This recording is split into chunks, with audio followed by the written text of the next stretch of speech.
Previously, don't talk that talk. We don't agree. Well, first and foremost, I feel like the best way that you can support the culture, even when you don't agree, is to protect it.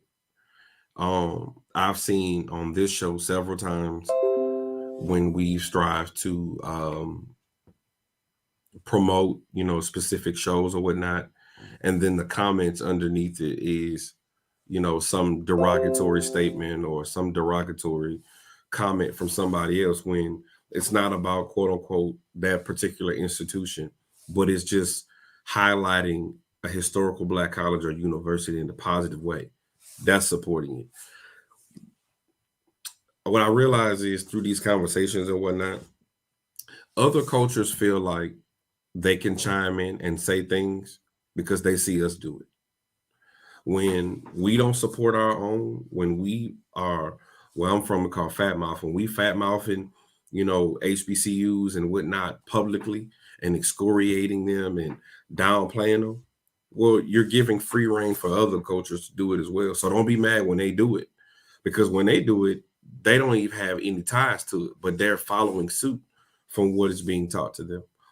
I mean, it used to be a point where, you know, yeah, we may joke about each other HBCUs, but we're not gonna let nobody else disrespect or belittle our HBCUs. But we do it on YouTube every day.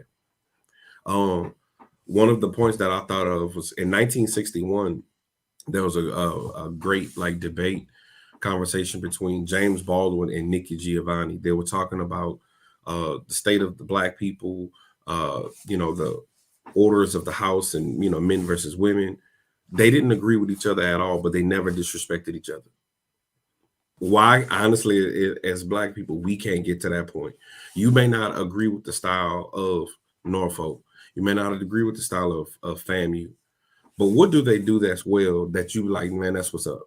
And my thing is, how can you protect them from being excoriated and belittled by other cultures? Like you'll never like, even though Ohio State and Michigan like are real rivals, you'll never see them shitting on each other publicly ever. And like us though, we got to take it to the extreme. Like we got to, we talk about them on YouTube, we talk about them on Facebook, and then when somebody else talk about them, it's like, oh well, they got the audacity to talk, but you gave them the leeway to do it. And so you gotta protect what's yours.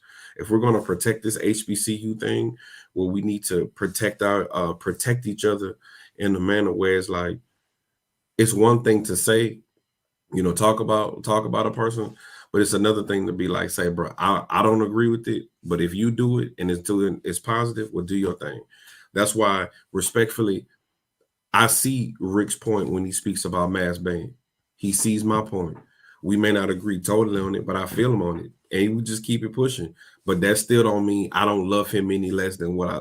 And you just keep it pushing. You can agree to disagree and keep it pushing. The problem is people are arguing with their feelings instead of facts. And there's such thing as syllogism and absolute truth. And we just got to learn that in between, bro, and just call it a day. But we need to protect what's our own. That's how you can support the culture.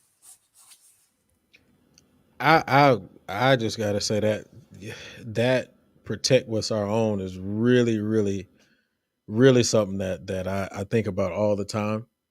And I think about it only because of the fact that I look at it even in just Greek life, right? Because we put so now Greek life used to be, only within Greek life.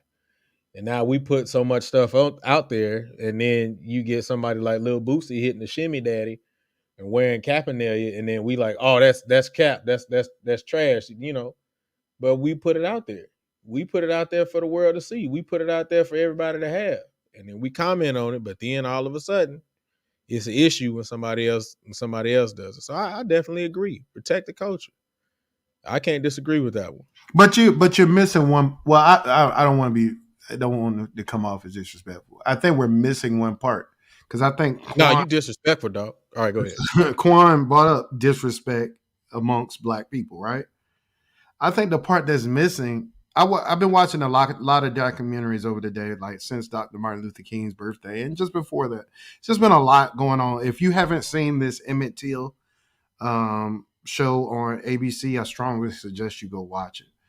And I usually get strong emotions anytime I watch anything about from slavery through the civil rights movement. I get angry because we don't know that life. We try to act like we do, but we don't. Everybody on this call has lived a life of privilege that our parents and our grandparents did not. So we are able to sympathize because we get angry when we see that mistreatment of our people. But in that struggle, y'all,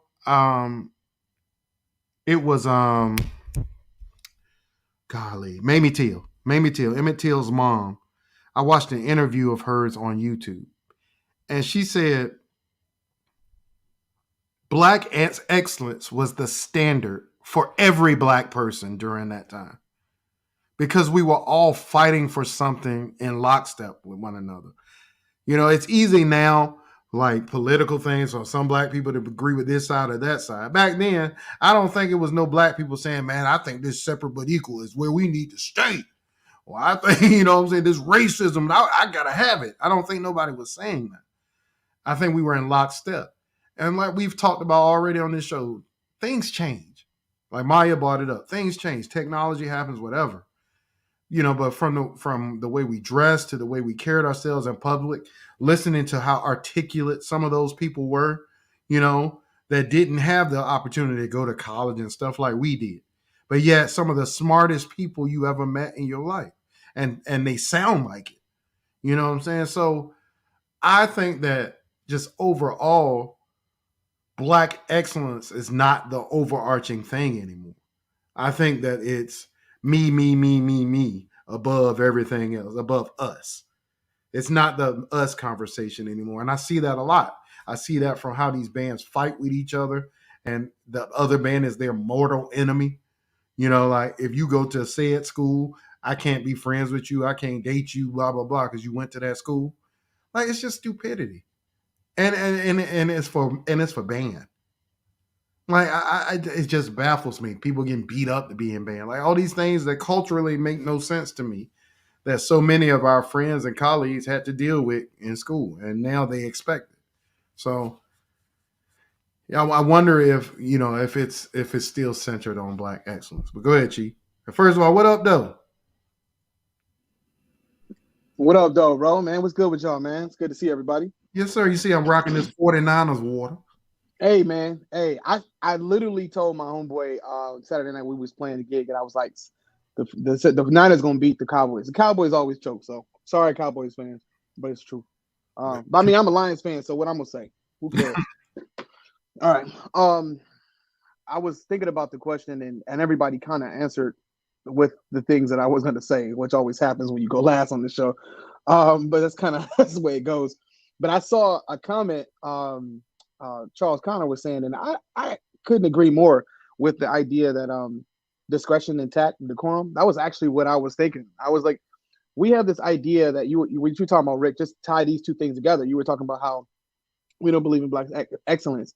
I think people believe they do have an idea of what they believe Black excellence is, but they believe that there's only one way for it to look like, or the whatever way they think it is. That's how it has to be. And I think that one-sidedness that we have sometimes within our culture, where it's like, if we're so quick to put each other down. That thing is like, it blows my mind. Like so for instance, I had played for Juneteenth this year. I like put up a clip or something playing my horn or something, and I had said something at the beginning of the clip, and I said, some people have been celebrating Juneteenth for a long time, and some people are new to it. But please don't get on your high horse about that. You know what I mean? People love to be like, I've been on it. I mean, y'all late. Like, you know what I mean? Like, so what, man? Like Jesus Christ, we have to be first in rush to no fucking where. You know what I'm saying? Like you gotta be first in line to the damn nowhere store and shit. And it's like, why are we rushing to try to be over each other so much? It's like, what has happened is that I don't think any of the stuff is necessarily new. It's just now we have platforms for people who don't have the education sometimes, and I mean education in a way, they just don't have the knowledge and don't have the patience nor tact nor decorum to be able to deal with different people and various opinions.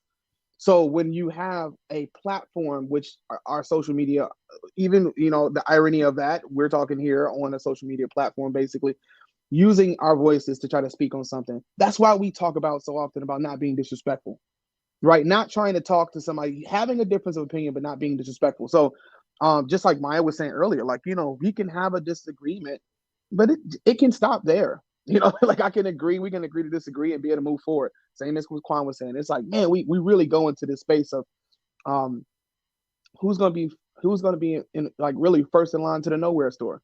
And we always love to be the person that feels like they found something. Everybody wants to be first. I mean, even we joke about the stuff about fraternities and stuff like that. I'm a proud alpha, but I don't take anything away from other fraternities because weren't founded. It's like ridiculous. It's banter, but it's actually ridiculous.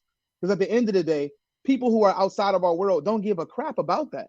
No one cares about that. That's just our stuff. Like, no one cares. And when it goes so far as to be disrespectful to each other, start to arguing, people want to fight. I'm like, bro, like, chill out, man. Like, I've found that I think about it like this, and I'll end my comment here. There's some of us within our culture that can be nicer to a white stranger than a black friend.